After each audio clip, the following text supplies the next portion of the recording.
Now, investigations are underway into a mass shooting in Khayelitsha last night. Police were called to the scene after 8 o'clock on Sunday and found the bodies of 5 people. A 6th person died at a medical facility.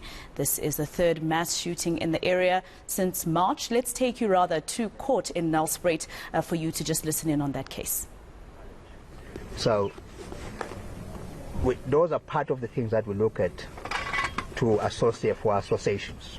We look at your brand as we look at the marks and the tattoos and all that. So all are the things that we look at to see, to answer the question whether they are the same group or not. But what we've heard with the people there and some family members who came, no, he went to the shop, was coming from the shop to buy a cigarette, to buy drink and all that from the father shop.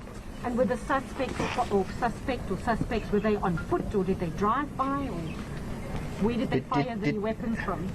The difficulty that we have is that nobody saw anything. But what we see, where the cartridges are lying, so it was not a drive-by shooting. It was somebody who may have, they may not one or two, may have been 2 or 3 that have shot. And if the vehicle was, then it's a question that we must find where it doesn't look that there was anybody saw any vehicle moving out of the scene. They may have parked the vehicle somewhere else and shot. We don't know. That's what is going to be important for us. That's why we want the community to assist us to get to the bottom of it. Oh, thank you, General. Thank you. I think the follow-up questions will come in round 2. Can we finish this round? Yes, question here. Thank you so much, Novella. My name is Atule from Cape Town TV. To you, Commissioner. What seemed to be lacking in the policing need that Khayelitsha is having to experience shootings that claim lives, many lives? So what seemed to be lacking in this policing department? That's a good question. Because, for example, last night we had operations in this Khayelitsha. We had about 20 vehicles concentrating not only in side street, but at hotspot areas. And then it comes out on the other part that was not a hotspot area. So perhaps the stronger partnership with the community will keep on improving every day. We've seen where there's an improvement that shifts, the hotspot, the shift, because there's stronger partnership between the community and the police. So it's an ongoing thing that when you breed this side, and you must remember the criminals are also in the business, whilst we are in business. So they look at what we do. Maybe perhaps that's one thing that we should look at now with the communities. Of course, we got community patrollers, we got neighborhood watches, we got joint integrated operations. That was even last night. Thank you, General. Can I now, round 2, I see you, Mandilake, Shamila, yes, 2, that's 3. I just wanted to check who have not asked questions. Okay, we start with Mandilake, Shamila, 3, then we come to you, 2nd question, and you, RT, and 4. That would be the last one. Okay, my name is Mandilake Chwete from the Daily Voice Independent Media. I just want to find out from the SAPS, what is your relationship with justice? Because, I mean, somebody shoots 6 people and then he gets 800 rands bail. What is your relationship with justice? And then also community safety. I know you've been in office for 2 minutes, but I just want to know what is the role of community safety when it comes to mass shootings? What can you bring to Khayelitsha to prevent these? I know you talked about something about preventing these, but what tools can you bring? All right, can we start with the MEC and then we'll proceed to the...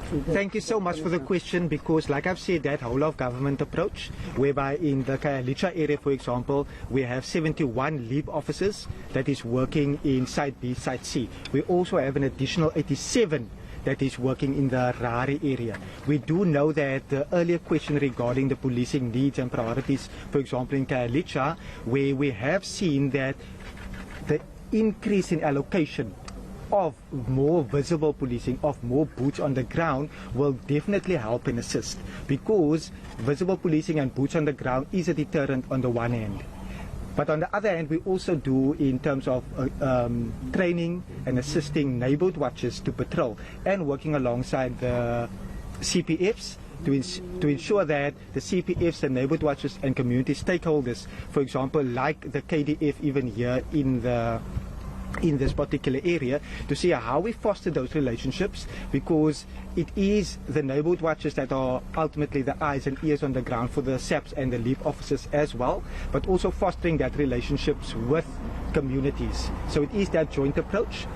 It will always be appreciated that the more one can do, and it's probably been a little more than 2 minutes, but it has been whereby, in terms of what we've done in the standing committee, when I was the chairperson of the standing committee, is to engage the South African Police Service around these real issues.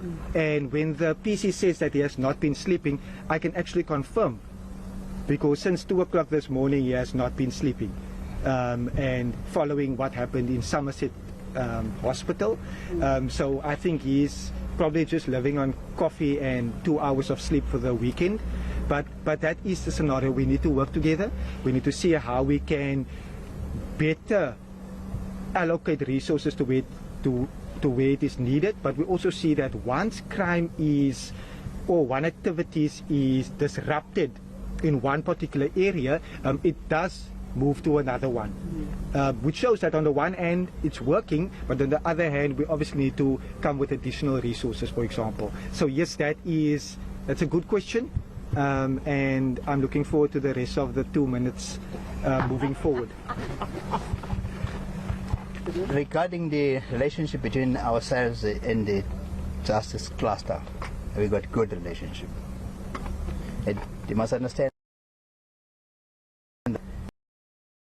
we respect that.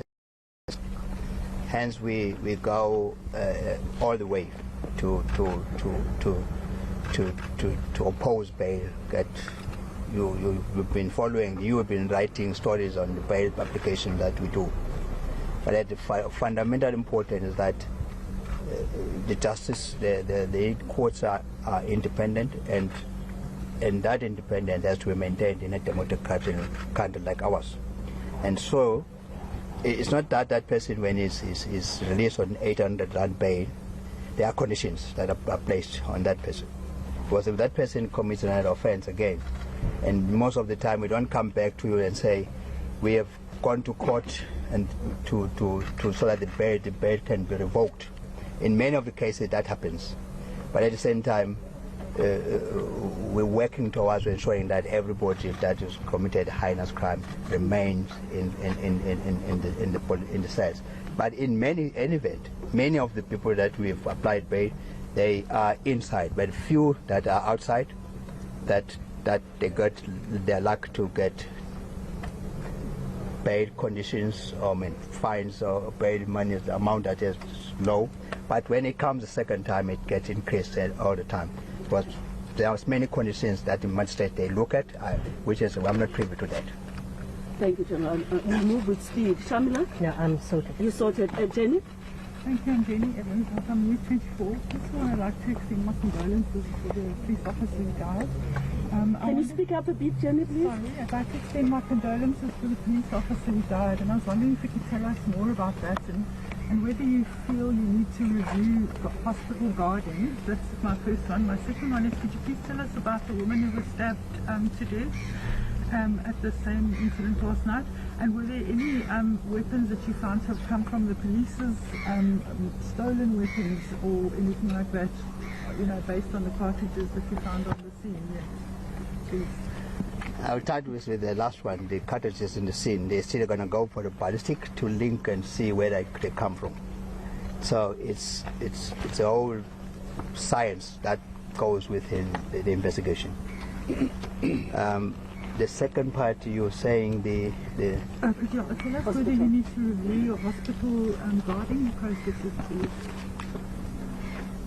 Or if it was an exceptional circumstance. Look, this is one of the exceptional circumstances. In the first place, the person that was guarded is not the person that shot that policeman. That's the first part. Because that person is under handcuffs. Now, this policeman goes to, he hears a commotion, he goes and investigates because it's our job to see when there's a commotion anywhere you are, whether you're off or on duty or off duty, that you must come in because the duty comes first. Now, he meets this guy on the passage, and then the attestation starts, and then which results to the manhandling. Now, what is of particular importance with this one is that the suspect himself is an ex-policeman. So it's not just an ordinary citizen, or let me say just a normal citizen who has no military training or police training. So he knows how to disarm, how to attack. So now if you're looking at the stature of the deceased, our member was young and tiny, and this heavy, huge guy. So somewhere, then reviewing our guard, hospital guard, where there's always a way, whether at the hospitals, but we'll be talking that, perhaps we'll just want to come up with another plan, that it worked somewhere in other countries where a guarded prisoner is far separate from the other wards, so that you have that liberty and leverage to have them away from the other, so that the similar incidents where the innocent patients now they get killed. Right, I hope that answered your other question. Or about the woman. Now all we know is that all we know now is that she was the girlfriend of the. That's all we know at this time. Just for clarity's sake, for myself, apologies, not even if I know what to ask a question. So there were 5 men who were shot near the Spaza shop, and the woman is the 6th person who was shot in this. No. So it's 7 in total. She is the 7th one. There were 6 men. 6 men shot. Yeah. One died in hospital. And the woman who was shot, was that also inside C? Yeah, actually Stabbed, sorry. Yeah, inside C. I'm saying is in 10 meters from this mess. Mm-hmm. Yeah. So it's quite a coincidence. It's very isolated. At about the same time, a boyfriend is stepping, or is assaulting a girlfriend, and then there's a mass shooting. So the question of there was what we received is the same time, because if we were there to attend to the domestic violence, there wouldn't have been a shooting, but because they were in the same time, so they responded to these incidents at the same time. Mm. Okay, thank you, Vanessa. Okay. And then you very quickly. Then we're going to Arturo. So then we're going to wrap.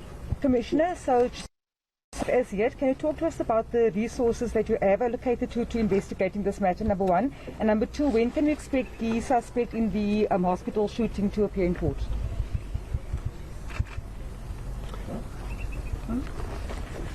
The suspect in the shooting at the hospital? Yes, sir. That 24 hours has passed. It's tomorrow. It's appearing tomorrow in court. But we have a team that we just add now with what we had on these shootings in Khayelitsha, and we just briefed now the head of that team, of that investigating team, to track and follow. It's an intelligence-led, as I say. It's a multidisciplinary approach that we have all the discipline in the police that are tracking. But first thing is to know who are the suspects, and then we go and find them. Thank you, General. No, I've already been covered. Thank you. Atule? General, this is Atule. I want to know, what is now the initial plan to prevent these shootings, especially in Khayelitsha? What plans does the department have?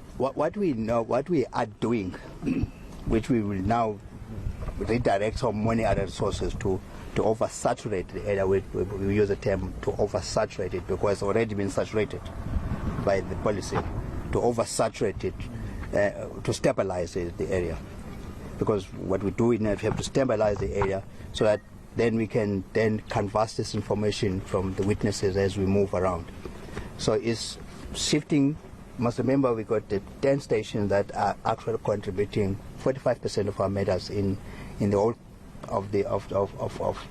of Western Cape, and then out of that we get again 30 stations that we have to have operations 24/7. that include Khayelitsha, Mitchell's Plain, and all those areas. But what we do then, we augment by getting more support, redirect resources from where they are to the hotspot areas. So that's what we've done now. We've redirected some more resources to oversaturate this area, which means then we will be on the ground doing stop and search, looking at generators of our crimes, which is drugs, liquor, firearms, and also preventing hijacking that are happening in this area, because there is a relationship with all these three that we're talking about: hijacking, drugs, extortion, gangs, tax violence. Those, yes. And if I can just say, in terms of what we've seen in the last quarterly crime stats, for the very first time, Nyanga, for example, was no longer known as the murder capital of South Africa. We saw a decrease in Kraaifontein in terms of murder by 40.1%. So yes, we are seeing successes in places like Kraaifontein, Nyanga, Mitchell's Plain, where we have joint operations, where LEAP and the South African Police Service is working together. So we've seen those successes. And I think that is showing that if we look at the entire crime stats for the country, the province is the only province that is either stabilizing or reducing our murders across the entire country. So yes, we are seeing efforts are being done to bolster resources in the Western Cape, but obviously to see how we can cement on the good work that has been done. But still, whenever one person dies in our province, it leaves you with a sense of that more needs to be done. Thank you so much, Mr. I think we're wrapping things up. I've heard from some of you that you want to go to the scene. Yes, please. Please, okay. Go to the scene, and through the station commander, Brigadier Makopiane, we're going to facilitate that. We have a vehicle that is going there. Some of you are fond of walking alone, and then we're going to hear stories. Please, you need to tag along as we go. Are you moving now? Are you going to go to the station? You want me to go to the station? Thank you, bro. I'm asking my boss. Watch out, you. Okay, I need another direction. Which direction?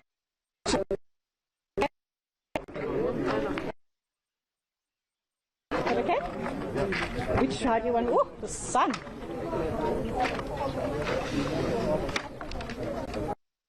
Tegile, the commissioner there in the Western Cape, just give us some of the things that he's just said, just to summarize exactly what happened. I believe now it's not 5 or 6 people, it's 7 people who were found dead in Khayelitsha.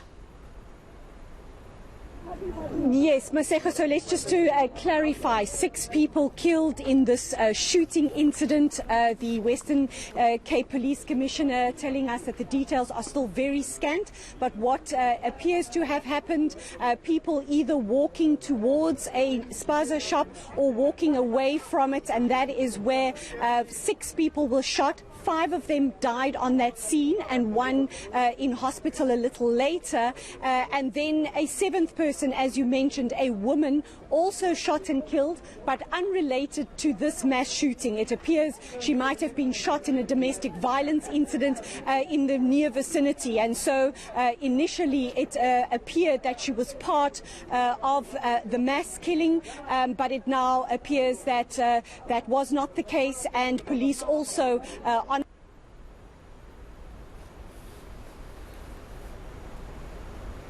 It's quite unfortunate. We'll try and reconnect to Lindsay Dentling.